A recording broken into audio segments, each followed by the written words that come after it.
Hello guys, I am Ricky and you're most welcome to our YouTube channel Nirmala निर्वाण classes. हम लोग chemistry देख रहे हैं और केमिस्ट्री में जो टॉपिक आज देखने वाले हैं मित्र वो है बफर विलियन या जो बफर सॉल्यूशन क्या है। बफर विलियन या बफर सॉल्यूशन क्या है इसको हम लोग समझेंगे और साथ ही साथ बफर विलियन के क्या क्या गुण हैं, क्या क्या विशेषताएं हैं इसको भी देखेंगे।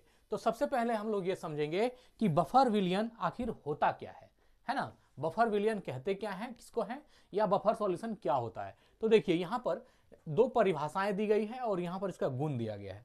देखिए सबसे पहले जो बफर विलियन है इसका मतलब समझते हैं। वह विलियन है ना, बफर विलियन की परिभाषा देखते हैं। वह विलियन जो कि अम्ल या क्षार, अब हमको अम्ल क्या है या क्षार क्या है ये तो नहीं बताना पड़ेगा, ये तो हम जान ही रहे हैं कि आपको पता है क्योंकि हमने इसको पढ़ाया है। तो वह विलियन जो कि अम्ल या क्षार की साधारण मात्राओं को अपनी प्रभावी अम्लता या क्षारता में पर्याप्त परिवर्तन किए बिना अवशोषित कर लेता है, पर्याप्त परिवर्तन किए बिना अवशोषित कर लेता है, बफर विलियन कहलाता है। अब देखिए ये तो परिभाषा हो गया।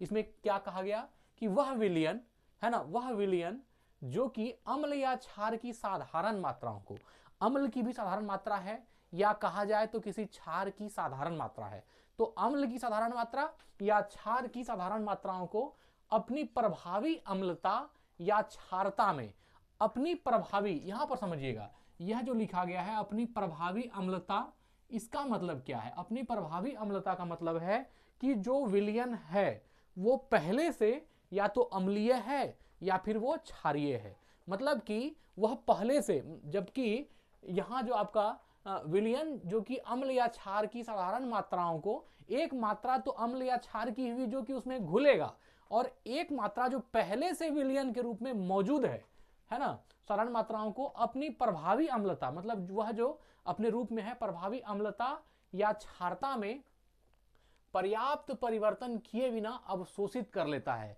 ना, पर्याप्त परिवर्तन किए बिना अवशोषित कर लेता है, बफर विलियन कहलाता है। वो क्या कहलाता है, बफर विलियन कहलाता है। अब देखिए जैसे मान लीजिए कि पहले से कोई पात्र है ना, जिसमें कुछ अम्ल है, कुछ एसिड है या अम्लता है या क्षार है, कुछ इसमें है। अब इस विलयन में हम अलग से कुछ अम्लीय पदार्थ को या कुछ क्षारीय पदार्थ को मिला देते हैं। तो इसके इस विलयन में जो हम बाहर से, मान लीजिए ए कोई अम्लीय पदार्थ है और बी, ए जो है कोई अम्लीय पदार्थ है, तो इस ए अम्लीय पदार्थ को अगर हम इस विलयन में डाल रहे हैं तो इस पदार्थ को इस विलयन में डालने के बावजूद यह जो अम्लीयता, जो पहले से अम्लीय पदार्थ है, मान लीजिए यह कोई अम्लीय पदार्थ है, तो अगर हम इस अम्लीय पदार्थ में थोड़ा सा और भी एसिडिक चीज डाल दें तो इस अम्लीय पदार्थ के, है ना, इस अम्लीय पदार्थ के अम्लता में कोई भी परिवर्तन नहीं होगा। तो वह आपका, और वह क्या करेगा, जो बाहर डाला गया अम्ल है इसको अवशोषित कर लेगा, लेकिन इसमें कोई खास असर नहीं होगा।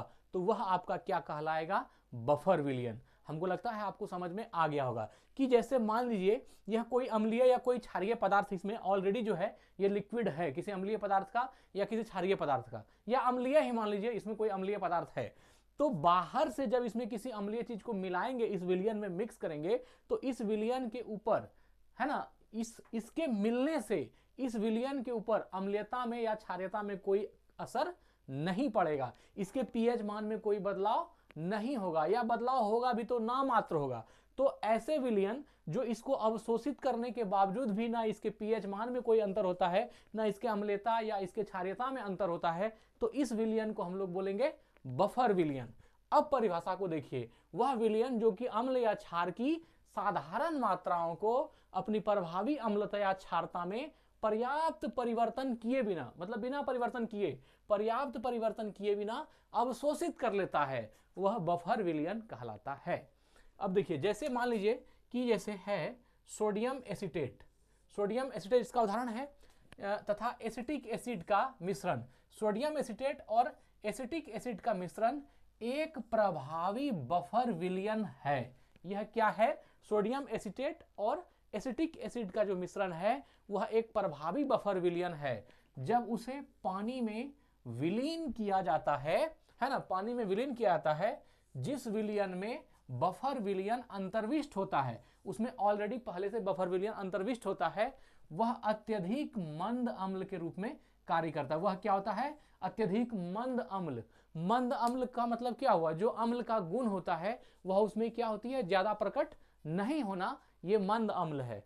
अत्यधिक मंद अम्ल के रूप में कार्य करता है कि अगर ऐसे सॉल्यूशन में वो जाता है तो वह अम्लीय होने के बावजूद भी उसकी अम्लीयता उसमें मंद हो जाती है, अर्थात उस विलयन में जिसमें कि अम्लीय पदार्थ डाल रहे हैं, उस विलयन में इस अम्लीय पदार्थ को डालने से उसके अम्लीयता में कोई खास अंतर नहीं पड़ता है, तो वह आपका क्या होगा? बफर विलयन होगा, है ना। सोडियम एसीटेट तथा एसिटिक एसिड का मिश्रण एक प्रभावी बफर विलयन है। ये दोनों मिश्रण क्या है? सोडियम एसीटेट का और एसिटिक एसिड का मिश्रण एक प्रभावी बफर विलयन है। जब उसे पानी में विलीन किया जाता है, पानी में घोल दिया जाता है, जिस विलयन में बफर विलयन अंतर्विष्ट होता है, पानी में घोल दिया जाता है, और उसी विलयन में जहां की पानी में विलीन किया गया, तो जिस विलयन में बफर विलयन अंतर्विष्ट होता है, मतलब उस जिस पानी में घुलाया गया उसमें ऑलरेडी पहले से जो है बफर विलयन अंतर्विष्ट है, मतलब कि उस पानी के विलयन में बफर विलयन भी मौजूद है, अंतर्विष्ट होता है, वह अत्यधिक मंद अम्ल के रूप में कार्य करता है। वह क्या होता है? अत्यधिक मंद अम्ल के रूप में काम करना शुरू करता है। ये उदाहरण देखा। एक परिभाषा और देख लीजिए, है ना। बफर विलयन क्या है? तो किसी दुर्बल अम्ल तथा उसके संयुग्मी क्षारक, किसी दुर्बल अम्ल तथा उसके संयुग्मी क्षारक अथवा किसी दुर्बल क्षारक एवं उसके संयुग्मी अम्ल का जलीय विलयन होता है। यह भी एक परिभाषा है आपका बफर विलयन का ही। तो यह बफर विलयन का परिभाषा क्या बोलता है? किसी दुर्बल अम्ल, दुर्बल अम्ल का मतलब समझ रहे हैं, जिस अम्ल में अम्ल की जो गुण होती है, जो टेंडेंसी होती है, वह थोड़ा कम हो, तो उसको क्या बोलेंगे? दुर्बल अम्ल। किसी दुर्बल अम्ल तथा उसके संयुग्मी क्षारक, संयुग्मी क्षारक मतलब उसके संयुक्त या उसके संयुग्म, मतलब उसके लगभग का, बराबर का या उसके जोड़े का क्षारक, है ना। किसी दुर्बल अम्ल तथा उसके संयुग्मी क्षारक अथवा किसी दुर्बल क्षारक एवं उसके संयुग्मी अम्ल का जो जलीय विलयन होता है, उस जलीय विलयन को हम लोग बफर विलयन भी कहते हैं। क्या बोला? या तो दुर्बल अम्ल हो या संयुग्मी क्षारक हो, अथवा दुर्बल क्षारक हो या संयुग्मी अम्ल का जलीय विलयन हो, तो वह विलयन क्या कहलाता है? बफर विलयन कहलाता है। यह भी एक परिभाषा है बफर विलयन का। अब देखिए, बफर विलयन का मुख्य गुण यह है कि इसमें किसी प्रबल अम्ल या प्रबल क्षारक, है ना। बफर विलयन का मुख्य गुण क्या है? बफर विलयन का मुख्य गुण यह है कि इसमें किसी प्रबल अम्ल या प्रबल क्षारक की थोड़ी मात्रा या मध्यम मात्रा मिलाने पर भी इसका पीएच मान बहुत कम बदलता है। मतलब कि उस विलयन का पीएच मान बहुत कम चेंज करता है। मतलब कि जो ऑलरेडी उसमें अम्लीय या क्षारीय पदार्थ को मिला देंगे तो उसके मिलाने से उसके पीएच मान पर कोई खास असर नहीं पड़ता है। उसका पीएच मान जस के तस ही रहता है या थोड़ा मोड़ा ऊपर नीचे कर जाता है। तो इसी चीज को कह रहा है कि बफर विलयन का मुख्य गुण यह है कि इसमें किसी प्रबल अम्ल को मिला दीजिए या प्रबल क्षारक की थोड़ी मात्रा या मध्यम मात्रा, या तो थोड़ा मात्रा मिलाइए या फिर मिडिल में ही मिला दीजिए। मध्यम मात्रा मिलाने पर भी इसका पीएच मान बहुत कम बदलता है, मतलब इसके पीएच मान में ज्यादा का बदलाव नहीं होता है। लेकिन ये याद रखिएगा कि उसमें जो मिलाए जाने वाली बाहर से चीजें हैं, अम्ल हो या क्षार हो, उसकी मात्रा थोड़ी होनी चाहिए या फिर मध्यम होनी चाहिए। अगर बहुत ज्यादा मिला दीजिएगा तब तो अंतर हो जाएगा।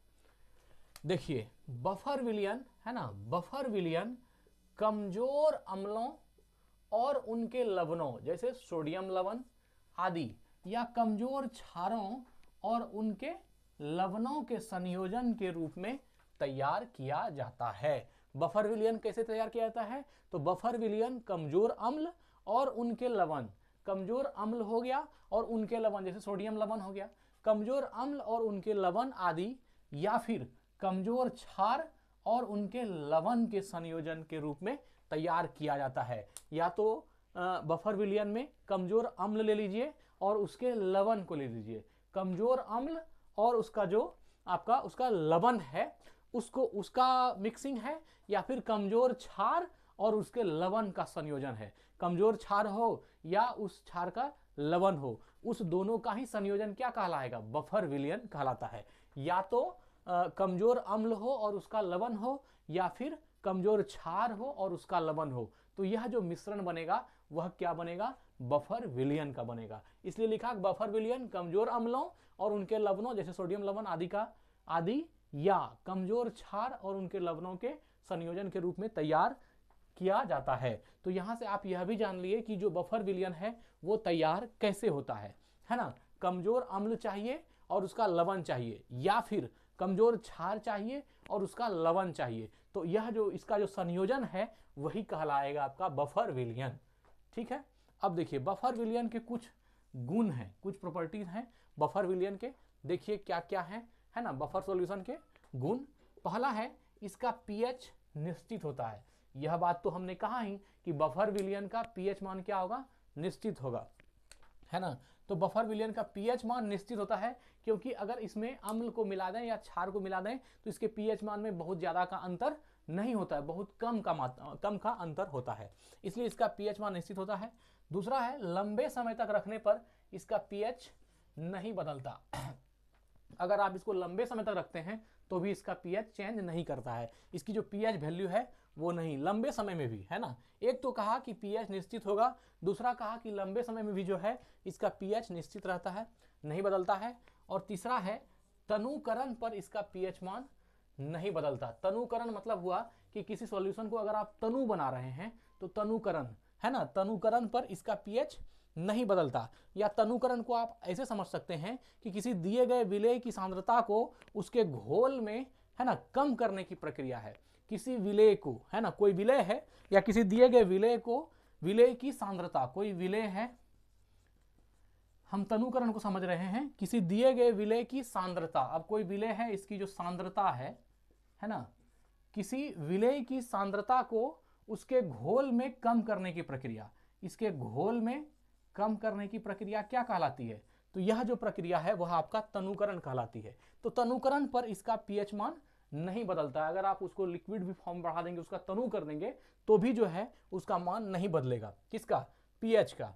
और चौथा है अम्ल या क्षार की अल्प मात्रा मिलाने पर इसका पीएच मान थोड़ा बदल जाता है ना। अम्ल या क्षार की, या एसिड का या बेस का, अम्ल या क्षार की अल्प मात्रा, थोड़ी बहुत मात्रा मिलाने पर इसका पीएच मान थोड़ा बदल जाता है, मतलब कि बहुत बड़ा चेंजिंग नहीं होगा, पीएच मान में थोड़ी बहुत चेंजिंग जो होगी, थोड़ी बहुत बदलाव होगी, किसमें? बफर विलयन में। तो ये बफर विलयन का गुण था कि इस बफर विलयन का पीएच निश्चित होता है और लंबे समय तक रखने पर भी इसका पीएच नहीं बदलता है बफर विलयन का, और तनुकरण पर इसका पीएच मान नहीं बदलता है। तनुकरण करेंगे तो भी इसका पीएच मान नहीं बदल। अब तनुकरण का मतलब ये भी है कि रसायन है कि इसे अधिक विलायक के साथ मिलाकर आसानी से कर सकते हैं, यह जो है तनुकरण हुआ, है ना। तो तनुकरण पर इसका पीएच मान नहीं बदलता है, और अम्ल या क्षार की अल्प मात्रा मिलाने पर इसका पीएच मान थोड़ा बदल जाता है। तो मित्र, हमने बफर विलयन या बफर सॉल्यूशन को आज देखा। फिर मिलते हैं अगली वीडियो में अगले टॉपिक के साथ। धन्यवाद, स्वस्थ रहें, अपना ख्याल रखें। जय हिंद, जय भारत।